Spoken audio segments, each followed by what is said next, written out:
Hi everyone, I'm going to show you the new model of the Miele that we'll be introducing in the field the next few weeks. Many of y'all have seen it already for training, so you're familiar with the classic C1 model that we use, normally the gray model. This one is the same size and very similar. However, it has the cat and dog feature, which basically means that it has power running through to the carpet head for the beater bar to spin with electricity versus the turbo brush that we use now, where you have to push to get it to roll and pick up dog hair or cat hair. So this model has a lot more power and is going to be especially more efficient for vacuuming carpets in the animal houses that we have. So next I'm going to show you a little more about the accessories. Okay, so going over the parts and different accessories that we'll have with this model. So as far as the canister, it's pretty much going to operate the exact same way as the classic gray vacuum that y'all have been using. It has the same options with different levels of suction from max all the way to minimum suction. The power is in the same place and the retractable cord is in the same place. What really makes this model different is the hose, the poles, and the carpet attachment, because they actually have power running through them. The old model that we used had this same attachment on both ends, so you could attach really either end to the vacuum canister and then the other end to the pole. This one, as you can see, does not give us that option. You can only hook this end up, and there is a plug here that you would need to hook up to the canister to make sure we had power. And the same thing here, you see these ports, they actually would hook up to the pole where the power would line up there. And so that would be the hose. Let's go over the pole real quickly. These are the plugs for the ports that I was describing to you. It's telescopic, just like the other one. So instead of just putting pressure, this one actually has a button.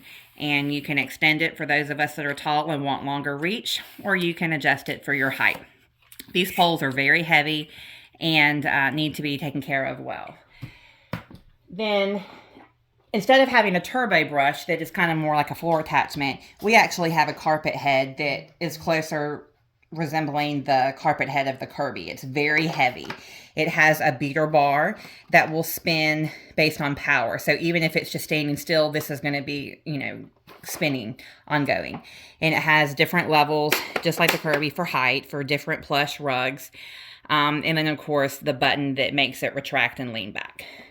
Again, here's the ports for this one, again, so that everything lines up to give it power. This is a floor attachment that comes with the cat and dog model. It's a little bit different than the one that we've been providing. Some people like this one better, but it's very similar. It has the soft hair on the bottom and does pivot to get around things. And then one other feature that this one has that the Classic does not offer is it has a motorized beater bar for upholstery. So it actually is going to do a lot better job at getting dog fur out of a couch or even stairs. So that is a bonus feature that we get with this model. Okay, so real quickly, we're going to go over how to change the filters. Open the canister. The first one's right here on top, and it just pops out. Then you put in your new one. Simple. There is another one right here. You do have to remove the vacuum bag to make it easier to get to it. This lever just pulls down, and then here's another filter. And again, this is a clean filter, but they will look much dirtier when they've been used. Make sure it is underneath the two levers to help keep it in place. And then you'll put your bag back in. Make sure you have a nice tight fit there. And you're ready to go. You'll need to change your filters out every 2 to 3 months, depending on the amount of use. Okay, so I'm going to go over in detail how to put the classic C1 cat and dog model together because it is a little bit more involved. So let's start with the hose. We talked about how there is not a universal end like on the other one. There is a very specific end to hook up to the canister. When you do, make sure that this plug is on the left side. All you have to do is push it till it clicks. Then, down here, you can see that there's a plug inside.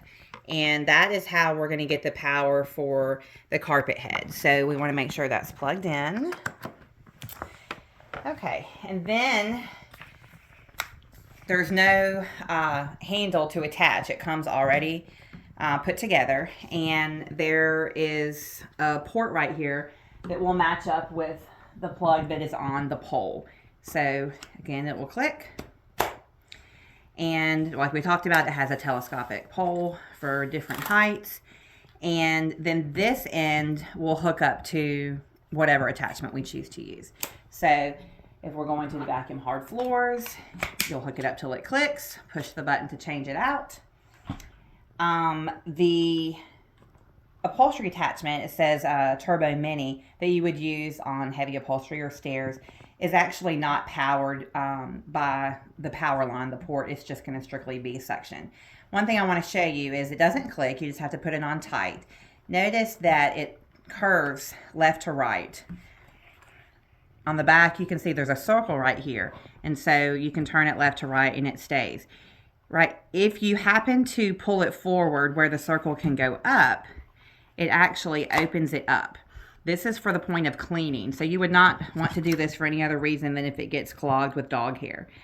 And then you can just shut it and slide it back into place and use it like normal.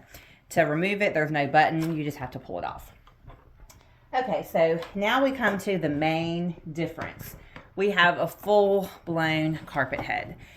This obviously is going to hook up to give it power so that it will spin automatically. If we want to vacuum the floors, we lower this. It's easier with my feet. And then 5 being the highest, lowering it down for low pile carpets. Let me show you the other side.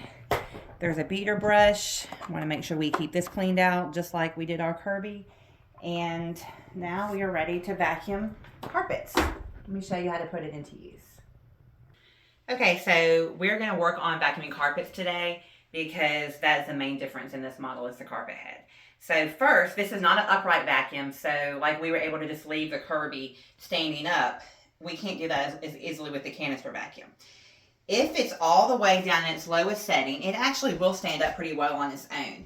However, if you have been vacuuming and you're tall and you leave it up, it's going to fall over. So we don't want to do that and risk it actually falling and breaking something or scratching someone's wall. So just go ahead and put it down in the lowest position if you were going to leave it to walk away for a few seconds. I've already plugged it in, and I have the accessories on top of the hose in the event that I need it, and I've already got it on the quiet setting just so it won't be quite so loud for the video. And I'm just going to show you a few things before I turn it on. This is to lower it towards you so that you can vacuum. I have it on the highest setting, 5. Unless you have like that indoor-outdoor carpet that's really thin, I have found that it actually works best at the higher settings. When it is too close to the carpet, it just tends to clog, and because it's not getting enough airflow, it'll shut off. So I would keep it around 4 or 5, like I said, unless you're just doing super thin carpet.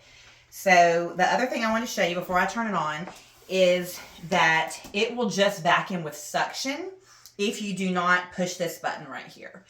And that may be a time that you would do like a sheet or wool rug, something that we don't want to use the beater bar on. But for the most part, when you're vacuuming carpet or rugs, we want to have the beater bar on. So make sure you're not just vacuuming with suction. You just push this button. It's a lot easier than what we had to do where we had to turn, make sure the belt was hooked up. We don't have to do anything like that, but we do have to push the button. So let's go ahead and turn it on. And it sounds pretty light, just like regular suction. And then we're going to push the button and you'll hear the beater bar engage. Now we're getting a much stronger suction.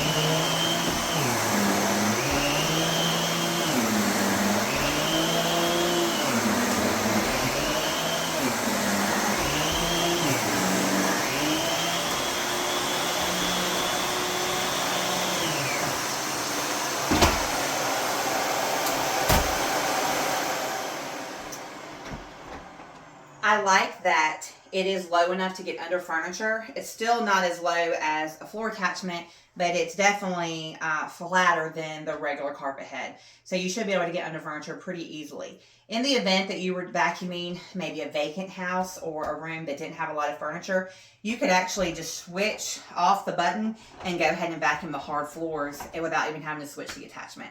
So I hope that you find this feature to be helpful as we're vacuuming all of our houses that have so many